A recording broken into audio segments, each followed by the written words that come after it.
Good morning, everybody. Happy Earth Day. Welcome to all of you on this beautiful spring morning. My name is Patty Pansing Brooks, and I am the grateful senator of Legislative District 28, the district where we are currently standing.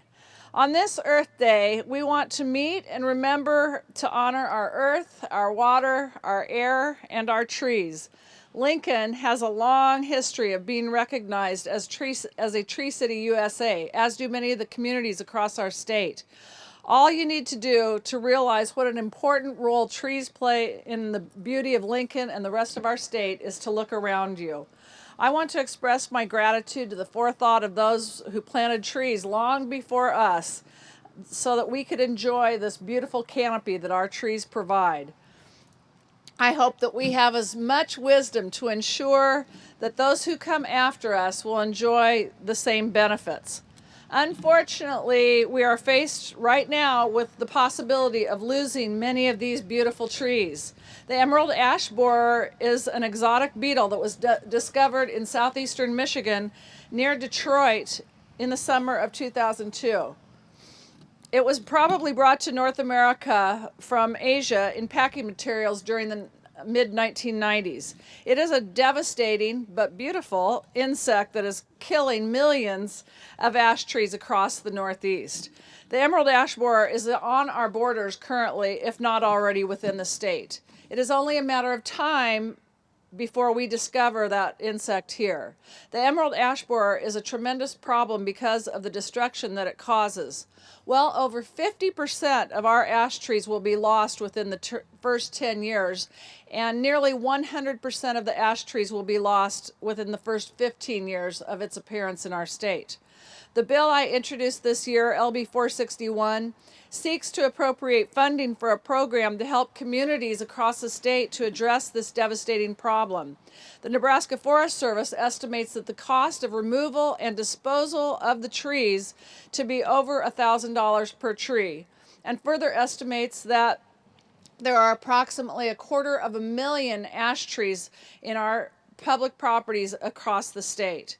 The costs that we have of replacing the ash trees is just about the cost on private. It does not include any of the cost on private land. The cost of just removing the trees and not replanting amounts to about $265 million statewide. As you can tell, we have a special celebration we wanted to do today where we have tied ribbons around trees around the Capitol and around other parts of the university and places around the state.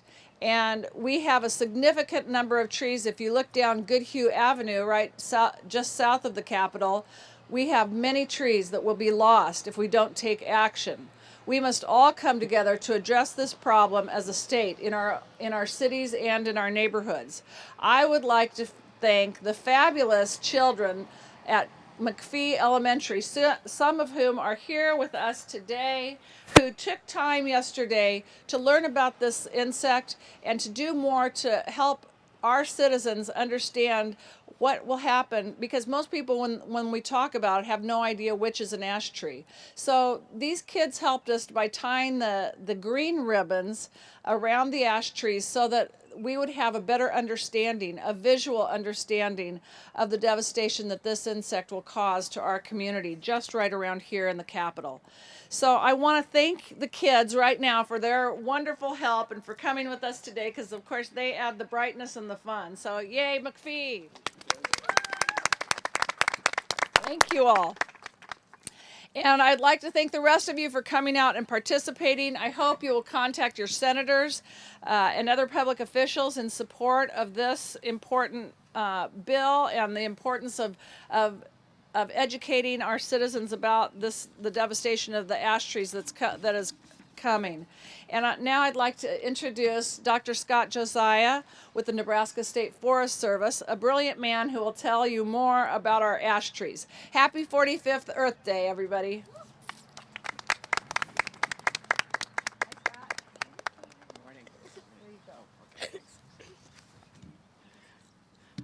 Well, good morning. My name is Scott Josiah, and I'm the State Forester and Director of the Nebraska Forest Service. And I want to wish everyone happy Earth Day. Nebraskans take trees and their environment very seriously. It's a beautiful state. It's a gem of a state environmentally. And so do we in the Nebraska Forest Service. After all, we're foresters, and that's our job. In fact, we like to say that to a forester, every day is Earth Day. Trees improve the quality of our lives in our communities, reduce energy consumption, improve human health and community economic vitality, improve wildlife habitat. We can hear birds chirping in the trees above us, increase property values, and improve the beauty of our cities and towns. In short, they are essential to the good life in Nebraska. Senator Patty Pansing Brooks talked a little bit about the emerald ash borer. My job today is to tell you a little bit more and to hone in on three important messages to remember about EAB. One, EAB is going to cost Nebraska communities an enormous amount of money. Second, trees killed by EAB quickly become a risk to life and property. Quickly meaning within 2 years of death of the tree, they start to fall apart and fall down. Not replacing nearly 1 million ash trees in our communities lost to EAB means the annual loss of nearly $100 million a year in measurable environmental services. Since 2002, as the Senator mentioned, EAB has now spread to 25 states and 2 Canadian provinces. It's essentially over half of North America at this point in just 13 years. So we expect we expect that it's already here. We just have not found it yet. It's a difficult insect to find. It's small and it spends some time in the tops of trees, and you really can't find it until about 3 or 4 or 5 years after it infests the tree. EAB is going to cost municipalities nearly $265 million to remove, dispose of, and replace 256,000 public ash trees. That's just the public ash trees in virtually every city and town across Nebraska. EAB will also kill about 640,000 additional ash trees on residential properties and more than 43 million ash trees in our forests. So this is a big deal. This is the biggest deal since Dutch elm disease killed our elms in the 60s. Some facts about EAB that we have learned from experience from other states. Avoiding dealing with EAB only increases and concentrates the cost into a shorter time period as more and more trees die. It's highly likely that EAB is already infesting ash trees in Nebraska. EAB populations grow exponentially once they get established in an area, quickly concentrating and dramatically increasing costs over a very short period of time, and quickly overwhelming community budgets, personnel, and resources. Ash trees that are dead for more than 2 years, as I mentioned earlier, are dangerously unstable and a serious risk to life and property. The bill that's in the legislature right now, LB 461, will assist communities in dealing with EAB through cost share assistance that will support a slow the spread strategy to reduce EAB population growth. Investing in this strategy provides municipalities more time to spread out the inevitable costs, prevents or permits preemptive removals of declining and hazardous ash trees, improves rapid detection, removal, and processing of infested trees, and allows for immediate replanting and restoration activities. We're in a very unusual position. As I mentioned, it's already in 25 other states, so we can learn from their experiences on how best to deal with EAB. EAB is one of the few disasters that we can get ahead of. So with that said, and I'll be glad to answer any questions once we move along with this, but thank you very much for your attention.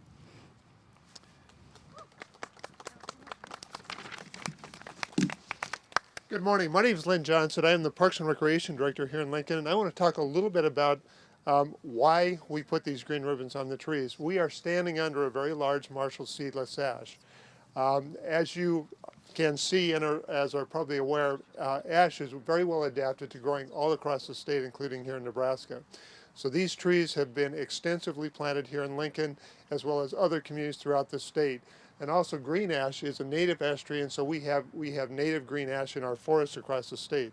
So part of this effort is just to raise awareness in our communities, in our neighborhoods, so that people can identify ash trees on their own properties, along the streets in their neighborhoods, as well as the parks in their neighborhoods, so they can start to see the impact that emerald ash borer will have when it does arrive. As I said, ash trees make up a significant portion of our collective community forest, including street trees, trees in parks and golf courses, along trails, in residence yards, and around businesses. Lincoln Parks and Recreation is responsible for managing about 130,000 public trees in Lincoln. And we have been planning for the potential significant loss of ash trees due to emerald ash borer infestation for about 7 years at this point. Talk a little bit about what we've been doing. We participated in preparation of the Nebraska State Emerald Ash Borer Readiness Plan that was adopted in 2008. We have discontinued planting of ash trees on public property. We don't want to add any more ash trees to the population that we have at this point. And ash trees have been removed from the approved street tree list in Lincoln. We have been working to increase the diversity of tree plantings on public property to reduce the potential impacts from future insect and disease that focuses on one tree species. I think we learned that from the impact that Dutch elm disease had on elms. They were very extensively planted in lots of communities, including Lincoln. And as those trees died, we had huge gaps in our community canopies. And so we're working very hard to make sure that we don't repeat that mistake. And we're working with our local nurseries and the Nebraska Forest Service to identify other tree species that are well adapted to growing in Lincoln and Nebraska. We have prepared an emerald ash borer response plan for Lincoln, anticipating that we will be involved in treatment, removal, and disposal of ash trees, and we're also replanting of additional street trees. Last summer, we completed an inventory of public ash trees, and we know that there are about 12,000 ash trees along Lincoln streets and another 2,000 ash trees in our park areas. We continue to monitor and learn from other communities who are currently responding to emerald ash borer infestations, and we have initiated removal of ash trees that are in poor or declining condition to reduce the number of ash trees that will need to be removed in the future. And finally, we have been involved in support of LB 461 to provide funding through the Nebraska Tree Recovery Act, as Senator Pansing-Brooks and Dr. Josiah mentioned. And this funding will assist Nebraska communities in responding to significant tree damage from storms and begin to address the impending threat of emerald ash borer moving into Nebraska. And as we celebrate Earth Day today, we encourage community residents to become aware of ash trees around their homes, along their streets, and in our parks. We individually and as a community should have a plan for responding to emerald ash borer as it arrives in Lincoln, or when it does arrive in Lincoln. And I think collectively we'd be happy to answer any questions that you might have this morning. I just wanted to add one more thing, sorry. Nope. I also wanted to add, and I was remiss in saying that Senator Al Davis, who is from District 43, is here with us today also. He co-sponsored the bill, and he represents the northwestern and north central part of Nebraska. We also have Senator Kolowski's staff here from the Omaha area, so we are engaging public officials from all over the state. We're also pleased to have some of Mayor Beitler's staff here as well.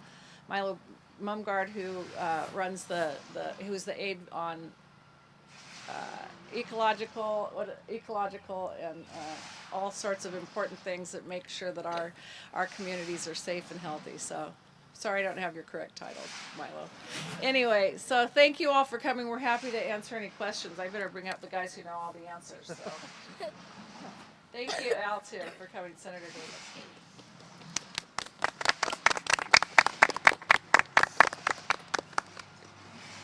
Questions this morning?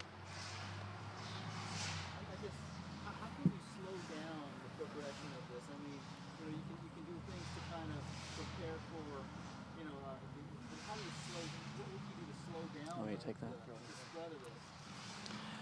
Well, you can slow the spread by actively detecting early infestations and removing them quickly so that you remove the populations. You can also slow the spread by chemical treatment of trees, by injecting trees with insecticides so that it kills the borers in those trees. And that's another relatively effective, if short-term, way to slow the spread of emerald ash borer. So the funding that goes into this, I mean, how much will be put to detection and that injection? None of these dollars appropriated by the state, should they be appropriated, would be used for that. That would be part of the matching dollars provided by communities. These are 50-50 matching dollars. So any treatment dollars for chemical treatments would be coming from the communities, not from the state dollars. For detection, there's just a small amount. We would probably continue to do what we're already doing with Nebraska Forest Service personnel. Most of the money, if virtually all of the money, would go to communities for cost share assistance for removal, disposal, and replacement of trees. So how many people do you have inspecting right now? We have, well, there's several agencies involved. We have people from the Nebraska Forest Service. There's 3 of us doing that. There are a number of people from the Department of Agriculture, some folks from the federal APHIS agency, and there's a fleet of citizen pest detectors that we've trained over the years. About 150 citizens around the state that have been trained to detect and identify emerald ash borer. So there's a fairly large presence of people.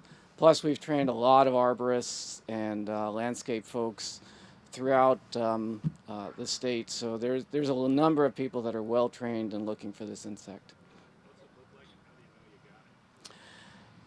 You want to take that? Go ahead. It's a small green, very shiny insect about the size of a dime, and you don't know you have it for a while, but once you do, you see a tree in decline, and one of the key elements of detection is that it's, number one, if you see the larva under the bark, so there'll be an S-shaped larval gallery or chewing area under the bark. The tree is in decline. There may be woodpeckers attacking the tree, looking for the larva, and there's the distinctive D-shaped emergence hole of the beetle. It's an actual D shape, and that's very unusual. And once we see that, that's a good sign that the insect is in that tree. We also have there are attractant pest traps that we call them purple traps, that they seem to be attracted to that color and to some other aspects of it, and we use those. The Department of Agriculture uses those all over the state to see if we can find them. How successful has your wood, when you burn the wood and stuff like that, not transplant campfires, how successful has that been? Well, there's one of the major ways that emerald ash borer is spread throughout the country is through firewood transport, and so there's many states have quarantines. Once they find it in a state, there's a quarantine. You can't take ash wood out of that state or out of that county. That has slowed the spread to some extent, but obviously it's spread to 25 states in 13 years. So it's now at population levels where it starts to come out of the trees in June or July. Then it lands on cars. It gets into crevices in cars. Cars drive up to another state. They fly off and they're in trees again. So those measures have slowed trees in terms of reducing firewood, slowed the spread of emerald ash borer through the restrictions on transport of firewood, but it hasn't stopped it for sure. And does that compound the disposal, of the trees and when you have to take them down, or is it just the massive amount of trees that you have to cut down? It's just a massive amount of trees all at one time. When those trees are all removed and will all die at the same time, we have examples of whole streets just dying within 1 year, or whole communities losing most of their trees within 5 or 6 years, ash trees. And that's a huge amount of numbers of trees. These are large trees usually, and they take a lot of time and money to remove and dispose of. So usually almost always exceeds and overwhelms the community budgets for tree removal in those areas.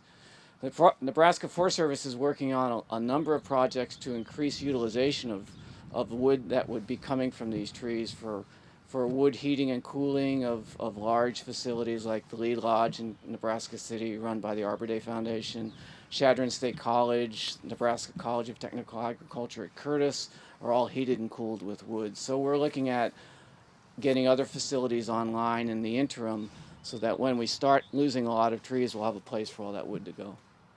What is the likelihood of this bill passing, and what can citizens do to support this legislation? Thank you. Right now, the bill is in the Appropriations Committee. They have not voted it out of committee. So I think part of it is they say, well, it's not here in Nebraska yet. Our hope is to really educate people and get people concerned about the fact that we should be starting to put away some money to help the Forest Service and help our communities across this state to be able to deal with this major problem that no one argues is coming. And we have Mayor Stothert is quite concerned and supportive of the bill, as is Mayor Beitler and others across our state. So this really is a statewide issue, and to be foresightful and to be forethoughtful, we do need to start putting some money away to be able to be ready to deal with this problem when it comes. As Dr. Josiah was talking, one of the other issues is that the tree becomes so brittle once it is dead that that's where the issues come, and that's why it needs to be immediately taken down, because limbs will fall and hurt people and property. So thanks for that. How much did you set aside a year? It was 3 million, which is a lot, of course, in this whole scheme of budget crunch and trying to figure out what's going on. But the money that cities and communities are going to have to expend to deal with this problem, as we've seen all across the country, is significant. And there are things that can be done. There are discussions. I don't know if you want to talk about, or Lynn, why don't you come talk about the third, treating a tree at a time or something. Remember? Yeah, we are looking forward to how to address this. I think one of the things that we're really encouraging people to do today is identify the ash trees in their home landscapes. We're doing the same thing. We are working on looking at where we can make replacements of trees. We're encouraging people to do that same thing. If they have a large ash tree that's reaching the end of its life, perhaps it makes sense to go ahead and take that tree down and get another tree established. We are doing that very same thing. There will be some trees, perhaps like these trees on the Capitol grounds, that are very high value, that it will be worth treating those trees over a period of time. And that will continue, need to continue during the entire, or we think anyway, the entire period of that tree's life. And other questions? How many ribbons did you put around the trees and around this area? We actually, yeah, the trees that have been ribboned in Lincoln are on the Capitol grounds. They're in a 2-block area surrounding the Capitol. They're on the area that we call the Antelope Park Triangle, which is around the Parks and Recreation Administration Office, and then on the 2 UNL campuses, City Campus and East Campus. And between the two areas, there's probably someplace between 750 and maybe 800 trees that have been ribboned at this point. And we have heard that there are some neighborhood associations out there that may have an interest in ribboning trees in their neighborhoods as a way to continue to raise awareness as well. Have you put together any figures how much it would cost you to remove all those trees? We have, and the number is significant. We have projected the cost for removal, for disposal, for treatment, and then for replanting. In Lincoln, that number exceeds $20 million. It would require about a tripling of the annual amount that we spend on community forestry in Lincoln at this point. So, as both Senator Pansing Brooks and Dr. Josiah have said, this is a significant potential impact to communities across the state.